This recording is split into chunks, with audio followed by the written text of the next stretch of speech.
आप देख रहे हैं समाचार एजेंसी ऑफ इंडिया में साइन न्यूज। आप देख, सुन और पढ़ रहे हैं समाचार एजेंसी ऑफ इंडिया की साइन न्यूज के धर्म प्रभाग में विभिन्न जानकारियों के संबंध में। भगवान श्री गणेश जी की लीलाएं अपरंपार है। भगवान श्री गणेश का विघ्नराज नामक अवतार ममतासुर के आतंक से मुक्ति दिलाने के लिए हुआ था।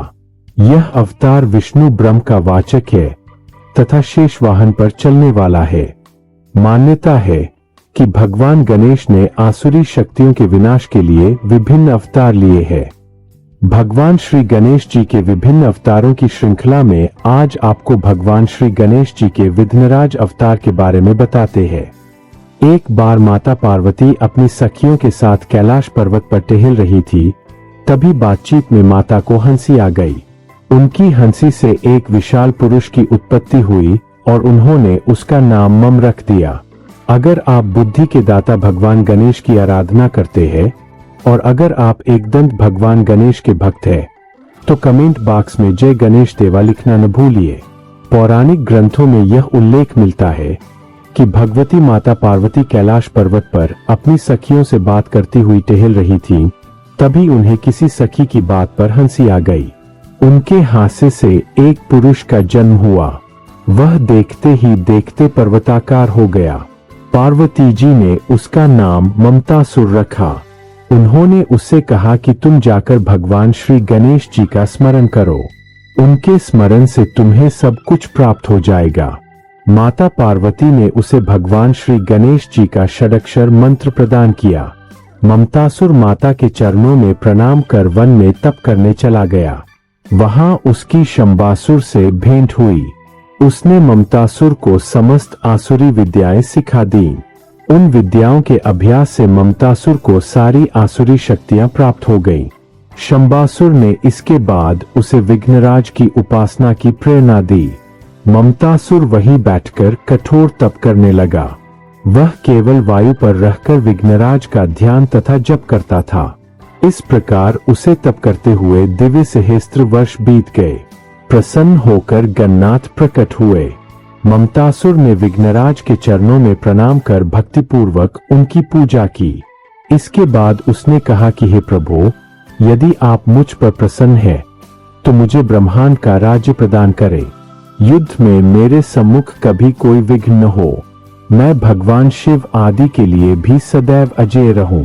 भगवान विघ्नराज ने कहा कि दैत्यराज, तुमने दुस्साध्य वर की याचना की है, फिर भी मैं उसे पूरा करूंगा।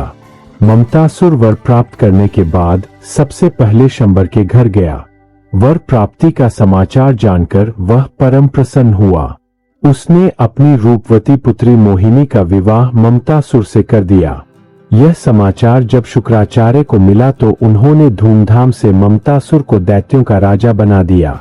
एक दिन ममतासुर ने शुक्राचार्य से अपनी विश्व विजय की इच्छा प्रकट की। शुक्राचार्य ने कहा, राजन, तुम दिग्विजय तो करो, लेकिन विघ्नेश्वर का विरोध कभी मत करना। विघ्नराज की कृपा से ही तुम्हें इस शक्ति और वैभव की प्राप्ति हुई है।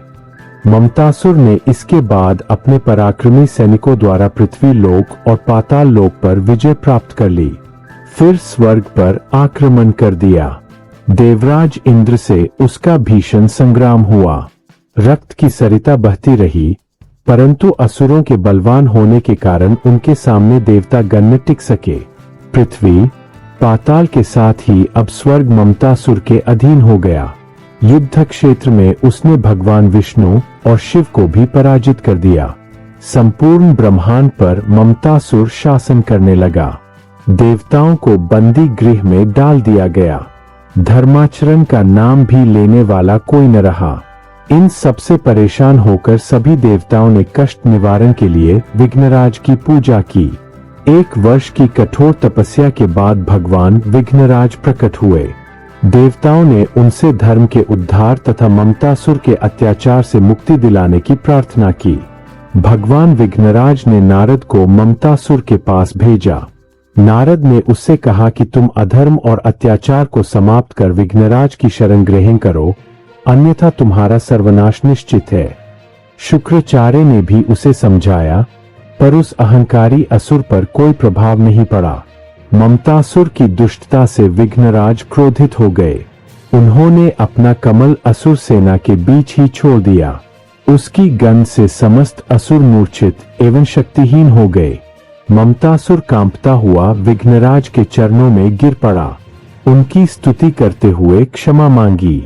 विघ्नराज ने उसे क्षमा कर पाताल भेज दिया। देवगण मुक्त होकर प्रसन्न हो गए। चारों तरफ भगवान विघ्नराज की जय जयकार होने लगी। अगर आप बुद्धि के दाता भगवान गणेश की आराधना करते हैं और अगर आप एकदंत भगवान गणेश के भक्त हैं, तो कमेंट बॉक्स में जय गणेश देवा लिखना न भूलिए। यहाँ बताए गए उपाय, लाभ, सलाह और कथन आदि सिर्फ मान्यता और जानकारियों पर आधारित है। यहाँ यह बताना जरूरी है कि किसी भी मान्यता या जानकारी की समाचार एजेंसी ऑफ इंडिया के द्वारा पुष्टि नहीं की जाती है। यहाँ दी गई जानकारी में निहित जानकारी विभिन्न माध्यमों, ज्योतिषियों, पंचांग, प्रवचनों, मान्यताओं, धर्म ग्रंथों, दंतकथाओं, किंवदंतियों आदि से संग्रहित की गई है। आपसे अनुरोध है कि इस वीडियो या आलेख को अंतिम सत्य अथवा दावा न माने एवं अपने विवेक का उपयोग करें। समाचार एजेंसी ऑफ इंडिया पूरी तरह से अंधविश्वास के खिलाफ है। किसी भी जानकारी या मान्यता को अमल में लाने से पहले संबंधित विशेषज्ञ से सलाह लें। अगर आपको समाचार एजेंसी ऑफ इंडिया में खबरें आदि पसंद आ रही हो तो आप इसे लाइक, शेयर व सब्सक्राइब अवश्य करें। हम नई जानकारी लेकर फिर हाजिर होंगे, तब तक के लिए इजाजत दीजिए। जय हिंद।